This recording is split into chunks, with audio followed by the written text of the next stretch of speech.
The night was cold, colder than anything she had ever felt before. Snow fell slowly from the sky, covering the trees, covering the ground, and covering her trembling shoulders. The alien girl tried to walk step by step through the deep forest. Her bare feet were red from the frozen ground. Each breath turned into a white cloud in the air. She hugged herself tightly, but it did not stop the cold from biting her skin. She had been walking for hours. She could not remember how long, maybe since the sun had gone down, maybe longer. Her head felt heavy and her legs felt weak. She had escaped her village, but escape meant nothing now. Out here the forest was endless, the cold was endless, and she was all alone. Her body shook with every step. The scarf she wore was too thin. Her dress was torn from branches and her hands had small cuts. She whispered to herself, "Keep walking. Just keep walking." But her voice was weak and the forest swallowed the sound. The tall black trees stretched in every direction. Their shadows seemed like dark fingers reaching toward her.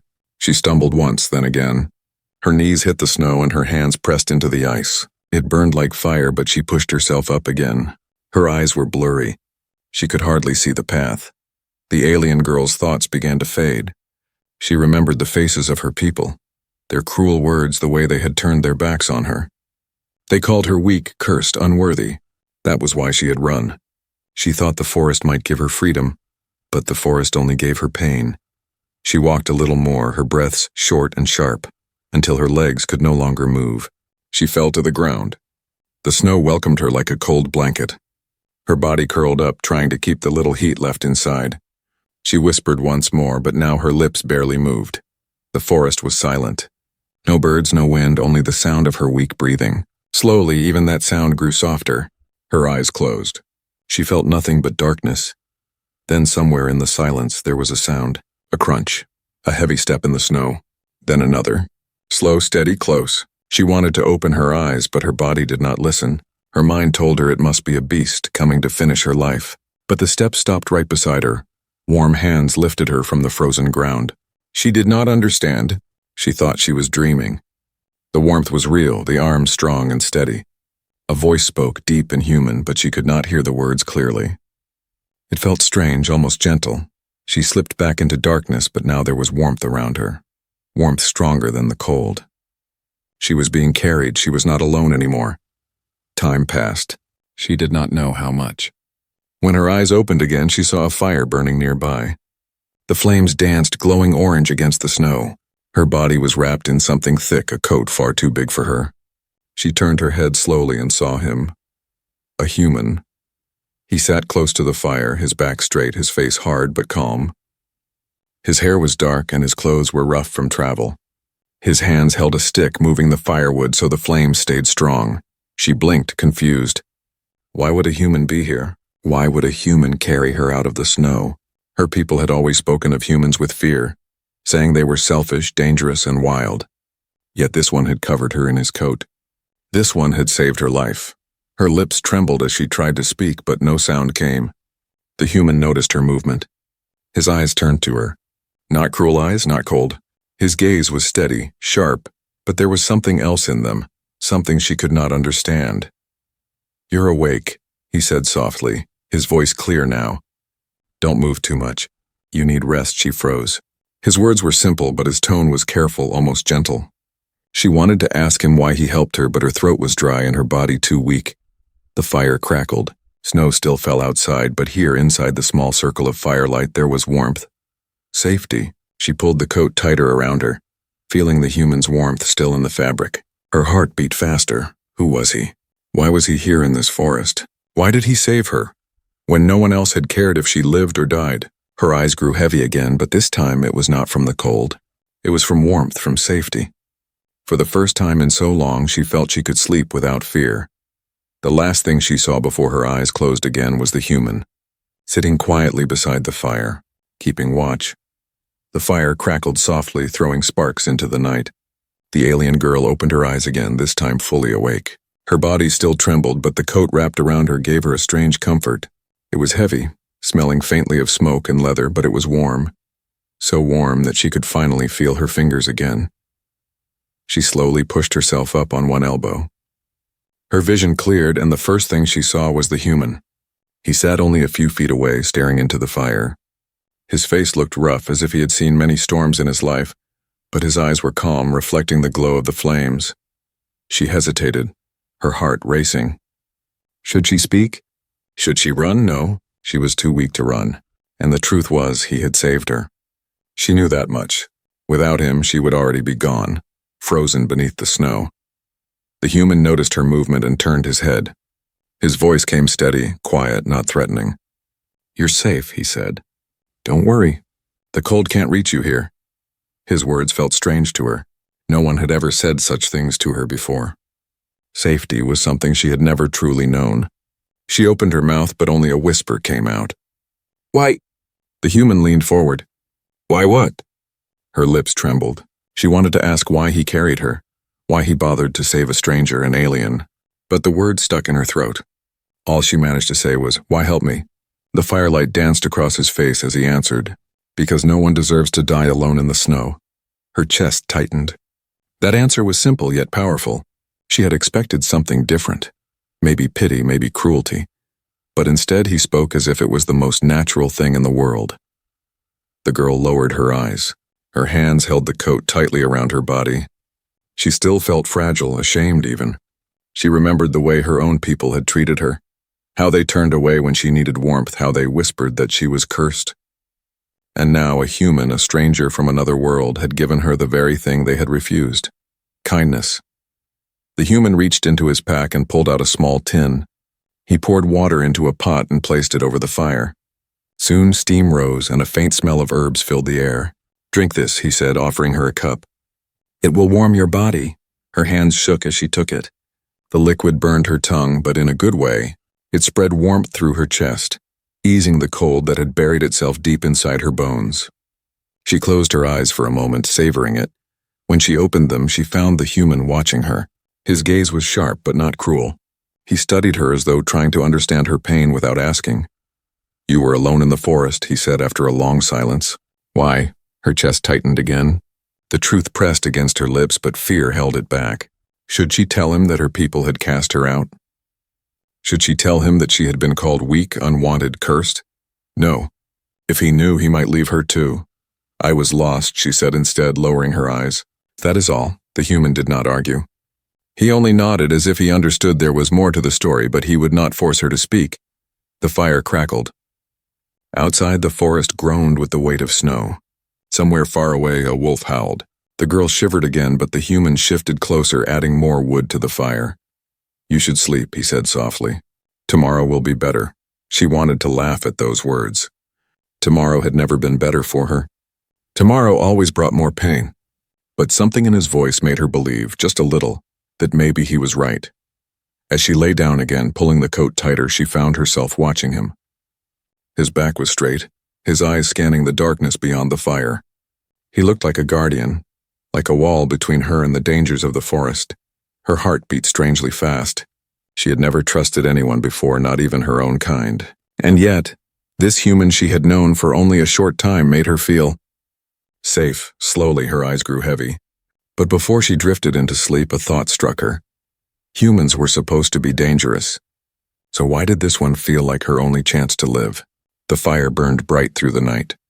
The human stayed awake, keeping watch. And the alien girl, for the first time in her life, slept without fear. The morning light crept through the forest, painting the snow with a pale golden glow. The alien girl woke slowly. Her body still weak, but no longer frozen with pain. She felt the heavy coat still wrapped around her, and the faint warmth of the fire now reduced to glowing embers. For a moment, she thought it had all been a dream, until she saw him. The human was crouched near the remains of the fire, sharpening a short blade with steady hands. His breath formed clouds in the cold air, and his eyes were focused. He did not notice her at first, but she noticed him. His presence filled the small space of safety they had created, and for reasons she could not explain, she felt her chest tighten when she looked at him. Her lips parted. She wanted to say something, anything, but her voice caught in her throat. The sound that came out was weak, almost broken. "Good morning?" The human stopped sharpening the blade. His head turned and his eyes locked on hers.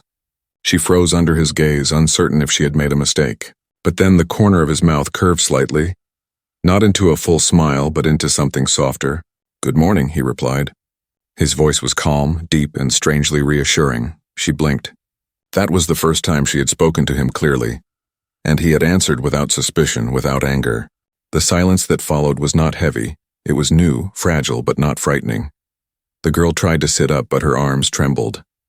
The human immediately moved toward her. She tensed, expecting roughness, but he only placed a hand behind her back to steady her. His touch was firm but careful, like someone who knew how easily she might break. "You need food," he said. He reached into his pack and pulled out a small bundle wrapped in cloth. Inside were pieces of dried meat and bread, simple but filling. He offered them to her. She hesitated. Her people had told stories of humans, stories where they used food as a trap, where kindness hid cruelty, but her stomach growled loudly, betraying her. She lowered her eyes and took the bread with shaking hands. "Eat slowly," he warned. She obeyed. The first bite filled her mouth with a taste she had not felt in days. Warmth, life, strength. Her throat tightened, not just from the food but from the thought that a stranger had given it to her freely. As she ate, she studied him carefully. His clothes were patched, his boots worn. He carried no symbols of a tribe or army. His face was lined with quiet determination but not pride. She realized he must be a traveler, someone who lived alone, moving through dangerous lands. But why would such a man stop to save her? When she finished, she whispered again, her voice unsteady. "You are human?" He raised an eyebrow, almost amused by the question. "Yes," he said simply. "And you?" Her lips pressed together. Her kind had taught her never to share too much with outsiders. But his tone carried no threat. After a long pause, she answered quietly, "I am from the Lirai, a small clan." The human nodded as though it explained enough. He did not push for more. That surprised her most of all. People always demanded, always pressed, always judged, but he only accepted. Silence returned, broken only by the crackle of the fire and the distant cry of birds. The girl felt something new, a small piece of trust growing inside her. She wanted to test it, to see if it was real. "Why were you in the forest?" she asked softly. The human looked at the sky for a moment before answering. "Travel. Work. The forest is dangerous, but sometimes danger is the only road left." His words felt heavy, carrying stories he did not tell. She wanted to ask more, but his eyes warned her that some questions had no easy answers. Instead, he surprised her by asking, "And you? Why were you out here alone in the snow?" Her chest tightened. The truth rose inside her like a storm, but fear stopped it. She looked down at her hands, scarred and trembling. She could not let him know that her people had cast her out, that she had been called weak, unwanted. If he knew, would he leave her too? "I was lost," she said again, her voice barely a whisper. The human studied her for a long moment. His eyes were sharp, as if they could see past her words, straight into the truth she tried to hide. But he did not press her. He only nodded, adding another piece of wood to the fire. Her heart pounded. Why? Why was he so different? Why did his silence feel like protection, not rejection? The morning stretched on, but the girl could not shake the feeling that her life had already changed. She had spoken her first real words to a human. He had answered with patience, and in that small moment, in that fragile morning light, she realized something terrifying. She wanted him to keep speaking. She wanted him to stay. The fire warmed them both as the forest remained cold and endless around them. For the first time, she wondered if fate had not abandoned her after all. The day moved slowly in the forest. The snow kept falling, soft but endless, and the fire was their only shield against the cold. The alien girl sat near it, wrapped in the human's coat. Her body had stopped shaking, but inside her chest, something still trembled, fear mixed with questions. The human worked quietly. He cut small branches with his blade, making the fire stronger. He moved with purpose, like someone who had done this many times before. His silence was not heavy, not threatening. It was calm. But to the girl, every silence was dangerous. Silence meant space for questions, and questions led to truth she wanted to hide. She turned her eyes away, looking at her arms. The sleeves of her torn dress had slipped, revealing pale skin marked with scars. Some were old, faded lines across her forearms. Others were newer, red and raw, as if her skin had cracked from cold and work. She quickly pulled the coat tighter, but not before the human noticed. He did not speak at first. He only looked, his eyes steady, not with judgment but with a strange weight. Finally, he said, "Those marks. They're not from the forest." Her chest tightened. She wanted to deny it, to shake her head, but her throat refused. The truth pressed hard against her lips, but fear won again. I fell," she whispered. The human's eyes narrowed slightly. He did not believe her, she could tell. But still he did not push. He only said, "Sometimes falling leaves deeper wounds than we expect." His words confused her. He knew she was lying, yet he let her keep her secret. Why? Why did this human, a stranger, care to spare her shame? The fire burned brighter. The warmth spread, but inside her chest, cold memories rose like shadows. She remembered her people's harsh voices. Weak, useless, cursed. The long hours of labor, the tasks no one else wanted, the pain that never ended. She remembered being told she was a burden, that the clan was better without her, and when she collapsed, when her body could not keep up, they left her outside to freeze or die. She had thought death was her only path, until the human came. Her eyes stung with tears, but she hid her face, afraid he would see. She did not want him to know how broken she was. She feared he would turn away like the others. The human's voice broke the silence again. "You've carried pain for a long time." Her head snapped up. His gaze was fixed on the fire, not on her, as if he gave her space to breathe. He was not demanding an answer. He was only speaking truth, the kind that could not be hidden. Her lips trembled. She wanted to ask him how he knew, but she stayed quiet. Instead, she whispered, "Why are you kind to me? You don't even know me." The human's eyes finally met hers. His voice was steady. "I don't need to know you to see you're worth saving." Her heart stopped. The words struck deeper than the cold ever had. No one had spoken to her like that before. No one had ever said she was worth anything. She looked away quickly, pulling the coat closer, hiding her face from him. Her tears fell silently, but inside something cracked, something heavy, something dark. She did not know if it was pain breaking or hope being born. The forest around them was quiet, but not empty. Somewhere beyond the trees, faint sounds echoed. Snapping branches, soft growls. The girl froze, her ears sharp. "Did you hear that?" she whispered. The human's body stiffened instantly. His hand went to his blade, his eyes scanning the shadows. "Yes," he said, his tone low, controlled. The noises grew clearer. Something moved through the snow, circling them. More than one. The girl's heart raced. She knew those sounds, forest beasts, hunters of the night, drawn by the smell of fire and food. The human rose to his feet, standing tall, his blade ready. The firelight flickered across his face, making him look both calm and dangerous. He stepped forward, placing himself between the girl and the darkness. Her body shook, not from cold this time, but from fear.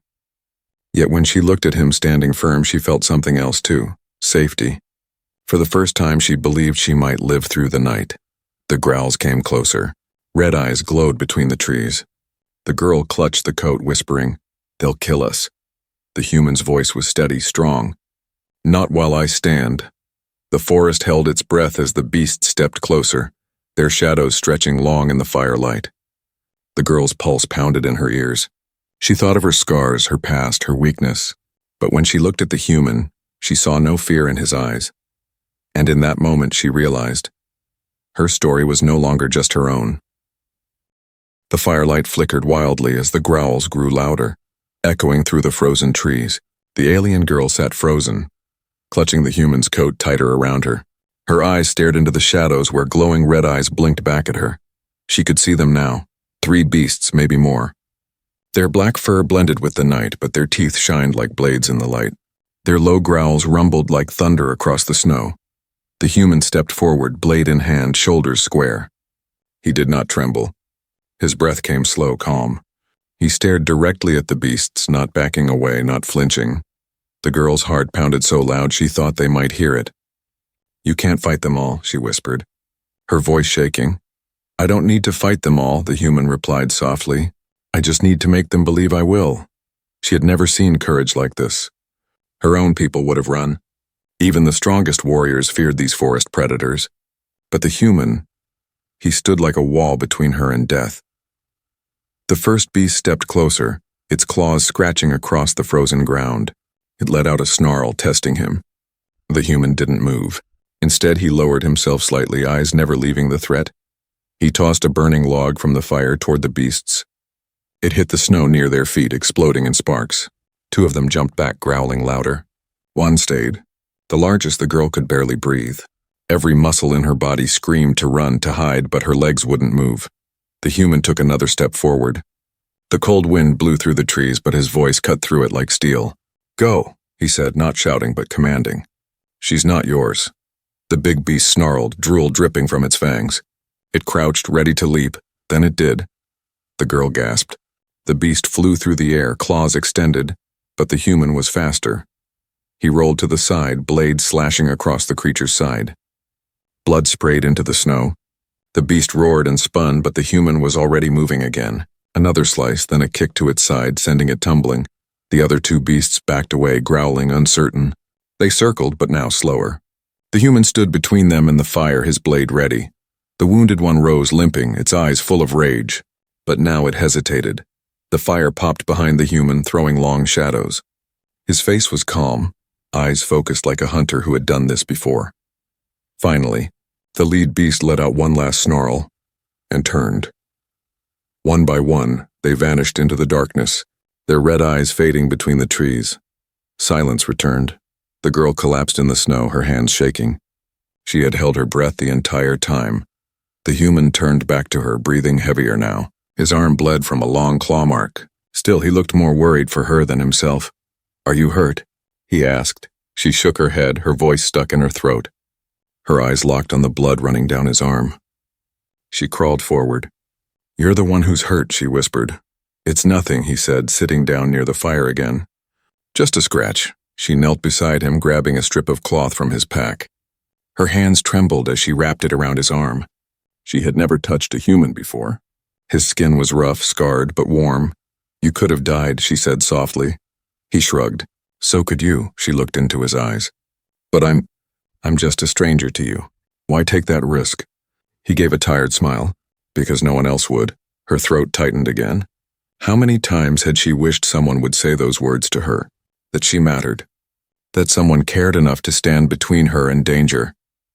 Tears filled her eyes again, but this time she didn't hide them. She let them fall quietly as she finished tying the cloth. "You're not like the others," she whispered. "I get that a lot," he said, leaning back. She sat beside him, closer than before. The fear in her chest was slowly being replaced with something else.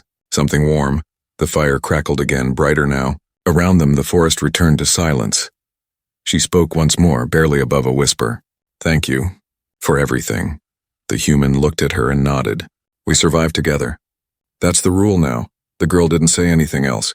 She only leaned her head slightly, letting it rest on his shoulder for the first time. And for the first time since she was a child, she felt safe. The night passed slowly after the beast attack. The fire was now nothing more than soft glowing coals, and the forest outside was silent once again. The alien girl had fallen asleep leaning on the human's shoulder, her breathing slow and peaceful. The human didn't move. He just sat still, staring into the fading fire, eyes thoughtful, jaw tense. The pain in his arm was real, but something else seemed to hurt more. Something deeper, something he didn't talk about. When the girl stirred, he looked down. Her eyes blinked open slowly. She realized she had fallen asleep so close to him. Embarrassed, she pulled away gently. I didn't mean to." "It's all right," he said before she could finish. "You were safe." Those words hit her again like they always did. Safe. She didn't know what it truly meant until now. The girl looked down at her hands. The scars, the marks of rejection. She had been hiding the truth for days, afraid to speak it. Afraid he'd turn away if he knew who she really was. But the way he looked at her, with calm eyes and no judgment, it gave her courage. She took a deep breath. "I wasn't just lost. That day in the forest, he didn't speak. He simply waited. I was cast out."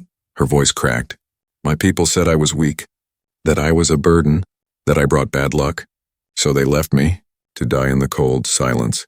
The kind of silence that feels like a deep breath holding itself still." She waited, heart pounding, expecting disgust or worse, pity. But the human said nothing for a long moment. Then softly, "That wasn't your fault." She looked up, shocked. "Sometimes people fear what they don't understand," he continued. "And they throw away what they should protect." Tears welled up in her eyes. "You don't know me. You don't know if I'm worth protecting." "I know what I've seen," he said. "You're strong. You survived all of that. You're still breathing. That alone is enough. She covered her face with both hands, but the tears still came.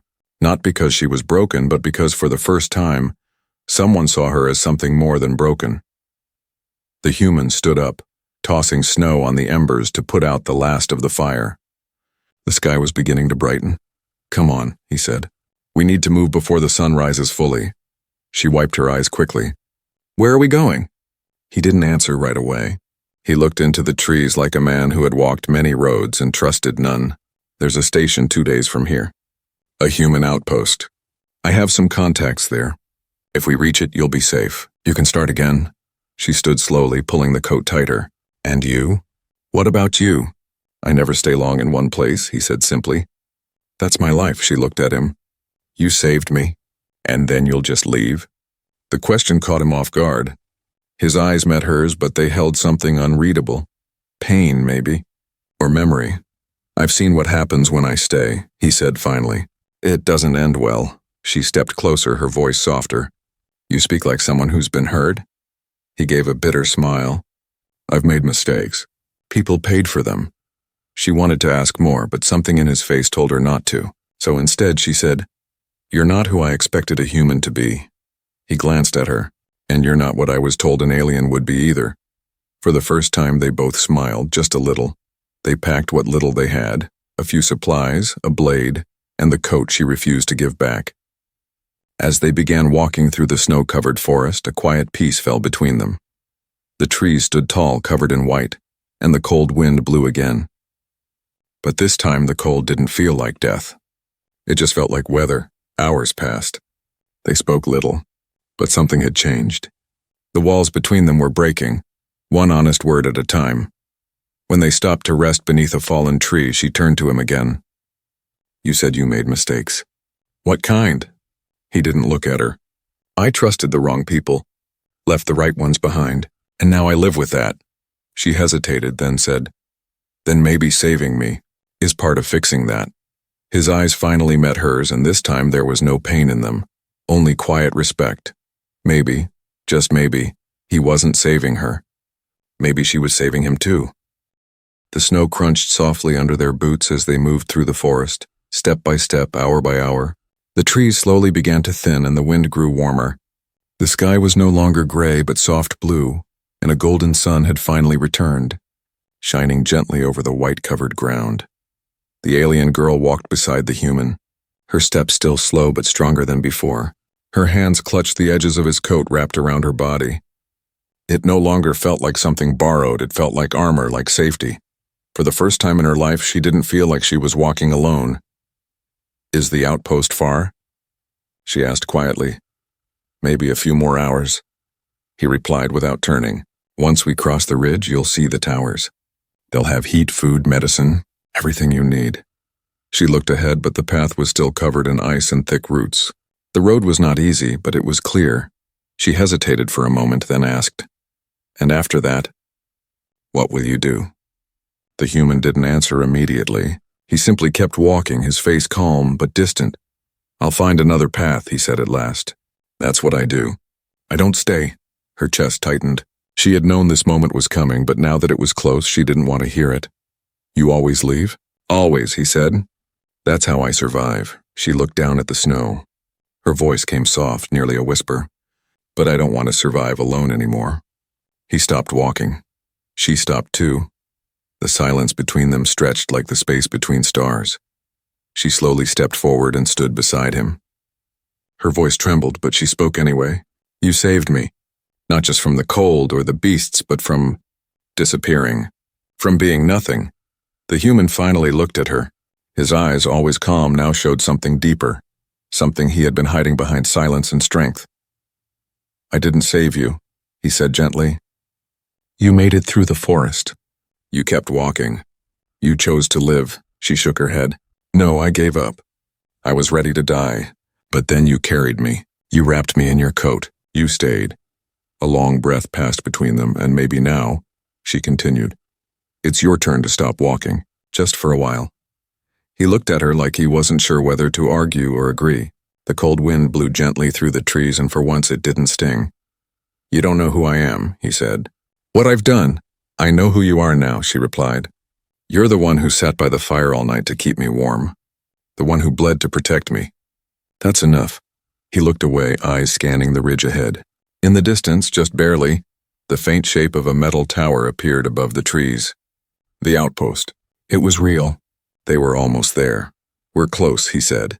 She nodded. Yes, but I'm not ready to say goodbye. The human was quiet. Then after a long moment, he said softly, Maybe I'm not either. A strange peace filled the air. They climbed the ridge together, and as they reached the top, the outpost revealed itself fully. Metal walls, landing pads, a tall signal tower reaching toward the sky. It wasn't beautiful, but it was safety. But the girl didn't rush forward. Instead, she turned to him. If I go in, will you come with me? He looked at her for a long time, then down at the coat she still wore. He gave a small smile. Well, you're still wearing my coat. I can't leave without it. She smiled too, her eyes bright for the first time. Then I guess you have to stay a little longer. They began walking again, not as strangers, not as a broken girl and a wandering man, but as something new. A quiet bond born in cold and pain, now warmed by trust and the promise of something better. At the outpost gates, a guard waved them in. The doors opened with a hiss and warmth spilled out, but before stepping inside, the girl turned to him one last time and said, You didn't just carry me through the forest. You carried me back to life. The human didn't speak. He only nodded once, slowly, deeply, and walked in beside her. Behind them, the forest stood silent. But in front of them, a new world waited, and this time they would walk it together.